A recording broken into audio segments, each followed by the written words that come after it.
so over the past 3 years, I've learned more than 2,000 dance moves from more than 100 countries all around the world. And one of the questions I get asked most often is, how do you learn dance moves so fast? And in this video, I'm gonna try to explain my step-by-step guide on how I approach every dance move and how you can too. Starting with number 1, focus on the rhythm first. Before anything, before you try to do the crazy steps, before you try to rock the dance floor, before you try to impress everyone, you have to dance on the music. I know it sounds obvious, but I'm gonna state it anyway. You dance on music. And we forget that sometimes, I don't know why, but the start of every dance, the start of everything is always to get the rhythm right. And every dance has a different music, a different rhythm, and you need to become familiar with it. And a good dance teacher will always start any class, regardless of where you are in the world, regardless of the dance style, they will always start every class by making you listen to the music and dancing to the beat. They will make you listen to the beat and make you a little bit like hop or do a very basic step on the beat. And that's it. That's the first thing you should focus on. You don't want to be that person that is in the middle of the dance floor who's doing like 1,000 dance steps, but none of them are on the rhythm. It's like he doesn't even listen to the music and you want to come to him and shake him and be like, dude, just listen to the music, listen to the beat. You're not dancing on the music. Having a good rhythm, a good sense of rhythm is the first thing. And every time I encounter a new dance move, I try to listen to the music and to really understand what is the rhythm and dancing on the rhythm. You will look so much better by dancing on the rhythm with only one step than by dancing 1,000 steps but not on the rhythm. 2, separate the lower part of the body and the upper part of the body and focus first on the lower part of the body, everything below the hips. Look, you have to walk before you can run. You dance with your legs and your feet first. This is how you're standing as a human being. You walk on your legs, you dance on your legs. You have to learn how to walk first. Most of the dances in the world start with the lower part of the body. There are even dances out there in certain regions in the world that are only legs related. You take the leg work, for example, in Nigeria, with moves like leg work, butterfly leg works. These are 100% just footworks. You take like salsa suelta in Cuba, Colombia, these steps are heavily focused only on the footwork. And if you master the legs, you basically master everything in these dances. But I would go as far as saying that for every dance in the world, this is the first thing that matters. You need to get the legs right first. So even dances like in Southeast Asia that are heavily based on the arms, like they do a lot of arms, it's very beautiful and stuff like that. A good teacher there will first teach you how to get the legs first, how the footwork is going. Even if it's super easy, even if it's as simple as just walking left to right, they will first teach you the legs and the feet before building on top of that. The thing is, like, as human beings, the way our brain is functioning is that it's very hard to do two different things. It's kind of like doing the whole thing like that. It's really hard. You want to cut it into 2 parts. You want to convince yourself that you can get the lower part of the body right first. And once you get that, you'll be like, well, at least I got this right. I can walk, then you can build the arms of that. But again, you don't want to be that guy on the dance floor who's dancing with his arms, is doing all these crazy things, but is not doing anything interesting with his legs. This is what a good teacher will teach you. They will make you separate the 2 parts of your body. They will first get the lower part right, and once they see you managed it, they will ask you to only do the upper part, just the arms, just the head, like all that kind of stuff. And when they see that the 2 are working together, they will tell you, okay, now you're ready, put the 2 together. And that leads us to step number 3. Do it slow before you can do it fast. This is by far the most frustrating rule in dancing. Let's say guideline. When you start dancing, you want to rock it. You want to be ready right away. You want to do it at normal speed. You want to do like in the video clips. You want to kill it right away. You're not ready. That's what a good teacher should tell you. Before you do it fast, like at normal speed, you should be able to do it slow. Most of the beginners, that's the mistake that they're doing. They try to go too fast too soon. And they try to do like the lower part and the upper part of the body at the same time. And it looks terrible. And the reason is that you're just not ready. You have to learn step by step. You have to go slow. You have to think about it it like a house. You're building the foundations here. So a good teacher will usually have an app on their phone or on their computer that allows them to slow down the music. Now, with YouTube, it's even possible. You don't even need an app anymore. But at salsa festivals, that's what they always had. They always downloaded the music, put them on the app, and then they would slow down the music. 90% of the class, we would do it at slower speed. So instead of doing like pa, pa, pa, pa, pa, pa, we would do like pa, pa, pa, pa, pa, pa. A lot of the class will always be like without music. Will just be like the teacher saying the counts, like 1, 2, 3, 5, 6, 7. And he will usually start slow before going fast. This is the number one thing that music teachers are doing. When you're learning to play the piano, you have a certain device that is called the metronome in French. I don't know how to say like, but it's basically one thing that does the beats like two, two, two, two. And you will always start slow. Your teacher will slow it down and they will ask you to actually play the music slow. And this will sound so boring. You'll be like, oh my God, come on, can't I just do it at the fast speed? But you have to go slow before you can go fast. You have to be able to walk before you can run. Surprisingly, the more you accept that rule, the faster you will go. If you really want to learn the dance move fast, just stick to that process. Learn it slow and then build up on that speed. So when I see a dance move that is really challenging, I will usually go on YouTube, I play the music on YouTube, and then I slow it down. You have no idea. Like instead of going 100% speed, like normal speed, I would go like 30% or even 20%. And it's so slow and the teacher is like, dude, this is really slow. But I'm like, I need that. A lot of dancing is emotions and psychology, kind of the self-dialogue you have. And by doing it slow, you will convince yourself that you can do it. Because think about it. If you can dance on the rhythm at a very slow speed, and if you can separate the lower part and the upper part, and you do both parts very well, and then you can convince yourself that you can do the move at 20% speed, then there is only like the last 80% that you have to do. You already can convince yourself that it's okay, I can do it at 20%. Then I can probably do it at 25. I can do it at 30. The difference is not that big. And incrementally, you add on top of it. You do it at 20%, 30%, 50%, 60%, 80%, 90%, 100%. And every percent you're winning, you're like, yeah, I can do it. But if you try right away super fast, it's not gonna happen. Just respect the process. Next, learn step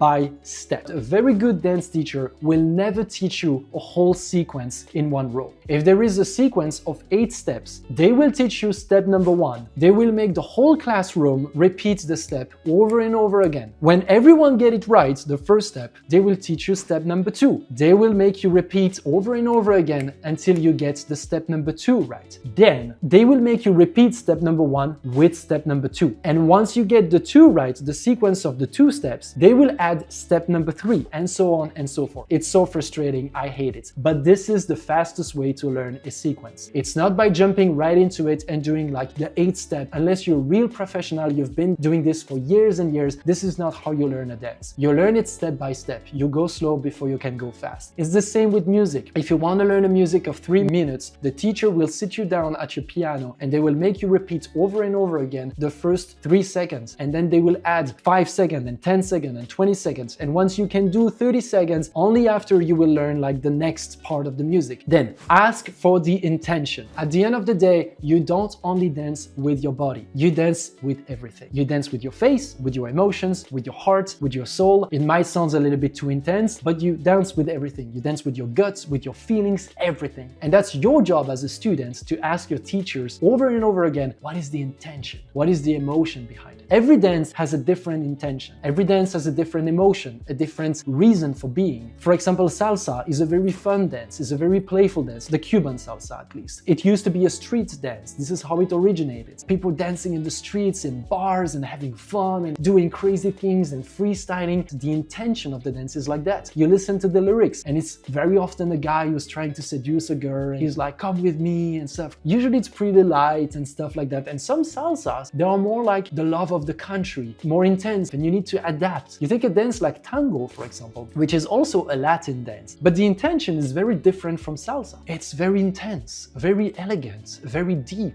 Like, okay, we are proud chest. We are saying goodbye to each other. It's sometimes we're like feeling like crying. And the lyrics are so intense, and so it's very different. And Cuba, you're more close to the ground, like Cuban salsa, you're more hey, let's go. It's a different emotion. And you want to make sure to really understand that intention and that emotion in order to dance perfectly. This is one of the first questions I ask to the people when I ask them to teach me a dance move. I would go to Nepal, Brazil, India, Uganda, whatever. I always ask them, what is the intention? Can I smile? Can I open my eyes? Can I do this? Can I do that? And sometimes the teacher will tell me no. For example, for tango, they would tell me, don't smile that much because I like showing my teeth. But sometimes the teacher would tell me, don't do that. Like, no, be intense, be proud. You're not dancing that with the same energy as salsa. And that's again, you don't want to be the guy on the dance floor who's dancing like tango and he's doing like, hey, let's go. No, that's not the intention, dude. Like, slow down, be elegant, be more intense. This is a goodbye song. This is like the lyrics, so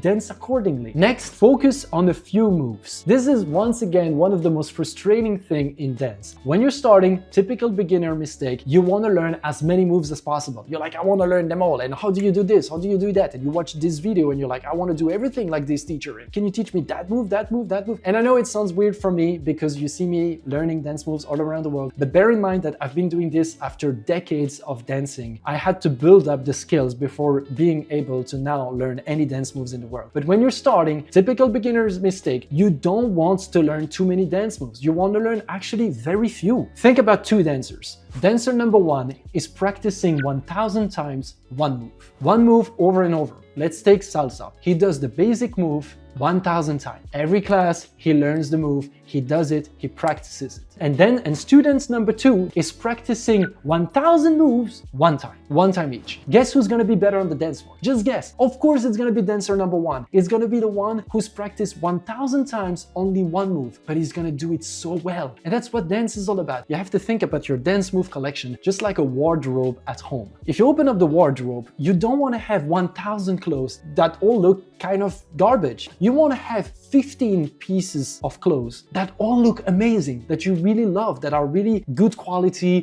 good colors, good fitting and stuff like that. It's always better. Quality is more important than quantity, especially in dancing. You want to dance with few moves that you do very well. Again, you don't want to be that guy on the dance floor. I'm telling you, in every dance club all around the world, there is one guy. He does like 1,000 moves. He's trying to impress everyone by all the moves that he's learned, but he doesn't do any of them good. If you want to become amazing, like an amazing salsa dancer, you only need 15 steps. A music is roughly like 3 to 5 minutes long. You can do so much with 15 steps that you really master, that you're really confident you've done them over and over again. You need to activate consistency. You need to become so good at these steps that you can do them while you sleep. And the only way to do that is to focus on a few moves. And a good teacher will teach you that. If you go to a dance class and every class you learn a complete different sequence and they never make you repeat anything, just go away. Ideally, a good dance class should feel at least a little bit boring because you repeat over and over the same steps. Just think about Karate Kids, like Mr. Miyagi. That's what he's doing, is making the students always doing the same step over and over so that it becomes part of your blood. It becomes part of who you are. It becomes your muscles. You don't have to think about it. You don't think about it when you're walking because you've done it so much. You're perfect at it. You're a world-class walker. That's what you want to accomplish with dancing. You want to become very good at a very few steps. And one story to illustrate that is when I was living in Germany, I had this Cuban salsa teacher. And every time I was going to nightclubs, salsa clubs to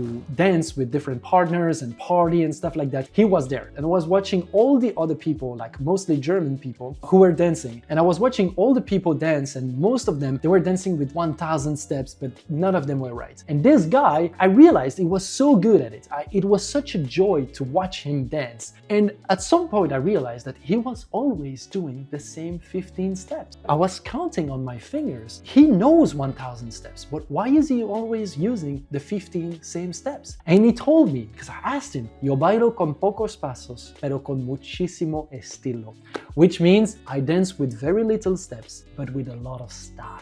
And that's what you need. You don't want 1,000 steps. You want very little steps so you can have fun. Because you dance with so few steps, every step you kind of like make them a little bit different. You can put another emotion, you can focus on the partner, have fun, and breathe, and it's the same with everything. Then repeat, repeat, and repeat again. If there is one thing you take away from this video, it's just this: perfection comes from repetition. Repetition is the mother of everything. It's the mother of all skill. Patience, repetition, putting the hours in. You just have to grind it. It has to become second nature. It has to come in your muscles, in your bone, in your blood. I had this teacher in Germany. He was a salsa teacher, and he was telling me, you can wake me up at 4 in the morning and I will be able to dance salsa, because it's just part of my blood now. I've just done it so much and so much and so much. And when I was a kid, I was a teenager actually, I was at school, and there was this kid who was always doing backflips. Like at every party, everybody would make a circle around him, like, do the backflip, do the backflip. And he was doing the backflip, like it was like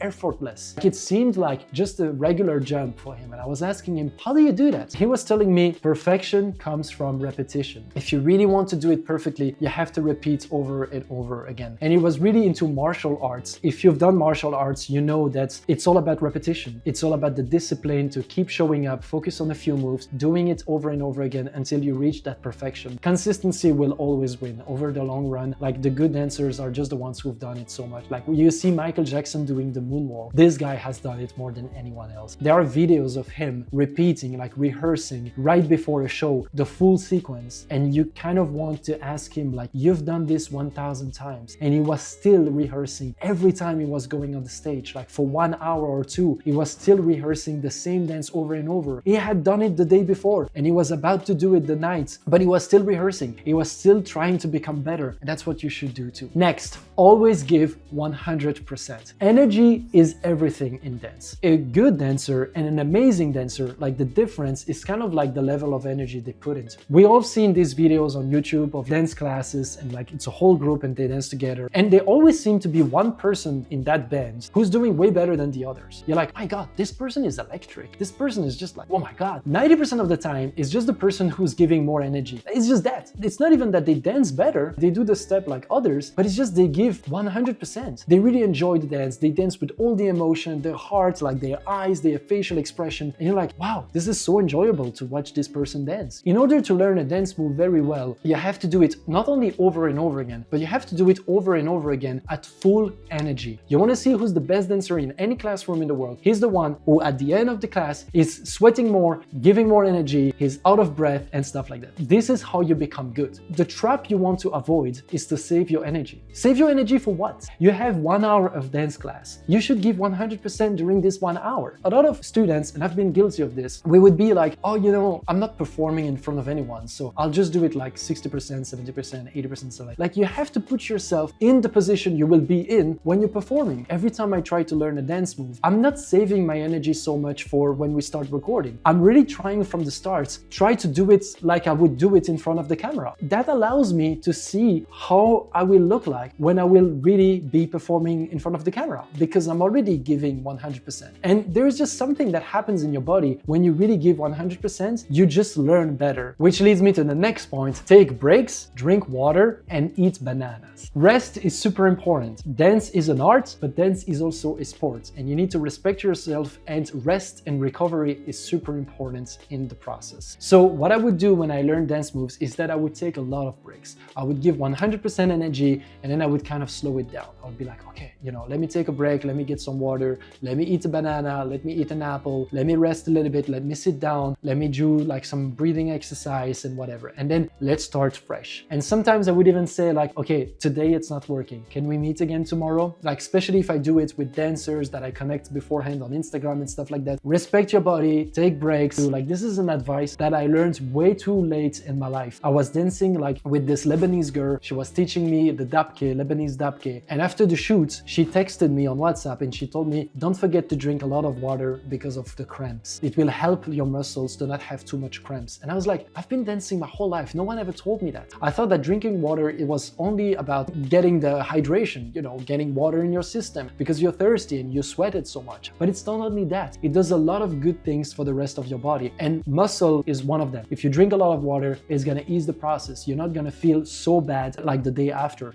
When you dance like crazy and then you go to sleep and then next morning you're like, I can't do anything. Drinking a lot of water will help you do that. And also taking breaks, eating bananas, like it has a lot of good materials for you dance-wise and sports-wise. So every sports person in the world, like usually they eat a lot of bananas, like the fitness guys, they always have like multiple bananas in their bags. In dance festivals, you see a lot of people just eating bananas. It's so much better than like these energy bars and stuff like that. Eat bananas. This is natural food. Eat apples, like these things like that. Fall in love with all of them. They're gonna give you a lot of good energy and good like elements for you to be really sharp and to learn the dance move. Next, this is getting a little bit technical, but try to become the dancer and try to become the dance. This sounds a little bit like esoteric, like philosophical and woo-woo and stuff like that, but bear with me. When I'm in India, when I'm in Brazil, when I'm in Uganda, when I'm all around the world, I always try to do one thing, and maybe it's a silly thing, but I really try to become the dancer. I really try to become the dance. So if I'm in India, I really try not to become an Indian dancer. I really try to become the Indian version of myself. I try to be Indian Ed, or I try to become Brazilian Ed, or Ugandan Ed. I really try to ask my teacher, in what position do I need to put myself? I really try to understand what's their life, like what's the culture, all that kind of stuff. So in India, I dance mostly barefoot because that's what we should do, like classical dancers in India, that's what we should do. And I really, as I do that, I really try to become that version. I really try to become the dance, to become the Indian Ed dancer, you know, and it really helps you. It's all about attitude. Like at the end of the day, the first tips I gave you during this video, it's more like the technical aspects, separate the body, like listen to the music, all that kind of stuff. But a lot of dance is just like emotions and feelings. And a good tip on how to dance better is to kind of try to become that. There are some people who would go as far as say, I'm not the dancer anymore, I'm the dance, to really try to become salsa. I don't really manage to do that, but at least I try to be like, if I dance salsa, I try to become the Cuban version of myself. And that's usually a really fun version. And finally, trust the process. Be patient. I know the title of the video was misleading, how to learn any dance moves fast. Fast is the problem. This is the typical beginner's mistake. We want to go too fast, too quick, too soon, and we end up being discouraged because we don't see any immediate results. Trust the process. Be patient. Good things take time. You have to put the hours in, the reps in. You have to activate repetition, repetition, repetition. And you have to trust that somewhere along the process, you will master the dance move. If you keep showing up, if you keep being disciplined, if you keep being persistent and focused, and you really sweat it, you will find a way to make this move work. To this day, every week, I encounter new dance moves that I'm being challenged by. They resist me. I can't seem to do the dance move, and I'm crying to the teacher next to me, and I'm like, I can't understand how this move works. I can't do it. But in this time, I try to calm down and to be like, trust the process. You got this. Be patient enough. Put the time in, put the reps in, and you will manage to make this dance move. This is what I'm telling myself all the time, and this is what I'm telling you. Trust the process, be patient, keep repeating, and you will hopefully master the dance move. Thank you so much for watching.